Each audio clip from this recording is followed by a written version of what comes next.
The Senate is witnessing an unusual sight.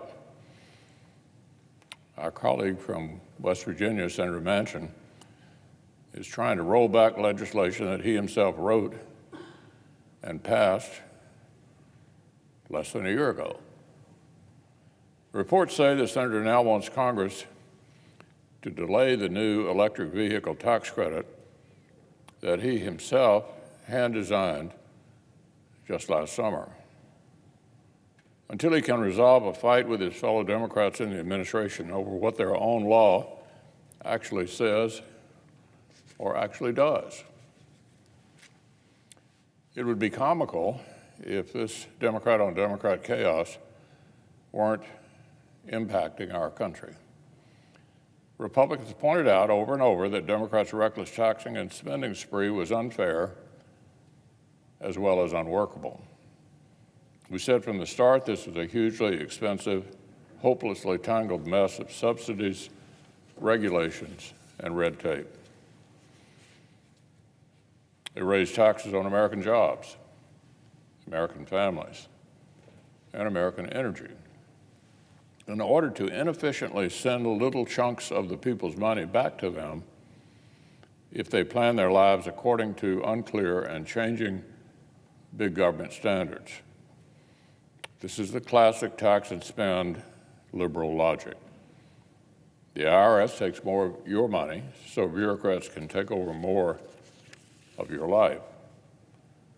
Well, it's proving just as tangled and messy for the country as we all predicted last summer.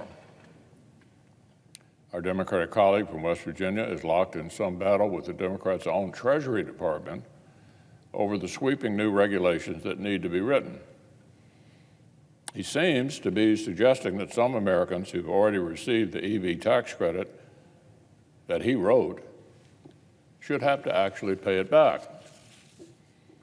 In the meantime, while Democrats keep fighting it out, the senator apparently wants Congress to act again to halt or change the implementation of his own policy.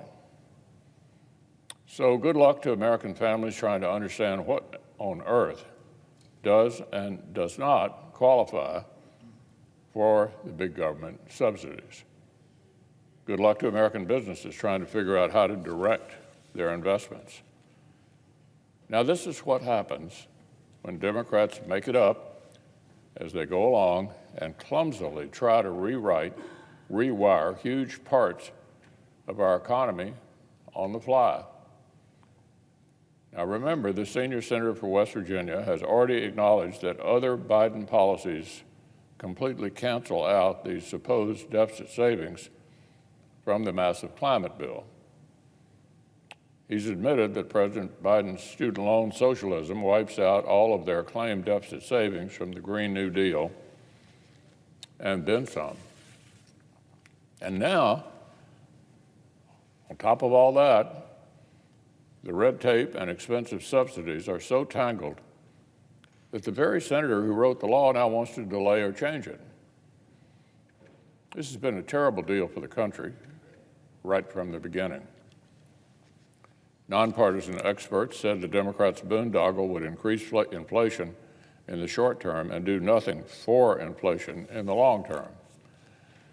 Nonpartisan experts said it would shatter President Biden's promise not to impact middle-class families with tax hikes.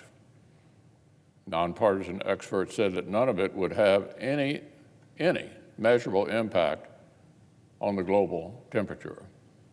And now, apparently, even the author of the bill wants Congress to rescue the country from his own handiwork. This is no way to run a country. People need to plan their lives. Businesses need to plan their futures and their investments. How can American workers and entrepreneurs do what they do best if Washington Democrats are micromanaging the economy and changing their mind every 5 minutes? So to summarize, we have a senator asking Congress to delay and modify the signature bill that he himself wrote less than a year ago. We have American families being treated as pawns in a fight between Democrats and other Democrats. This bill was already an incredibly bad deal for the country, and the giant mess gets worse and worse every day.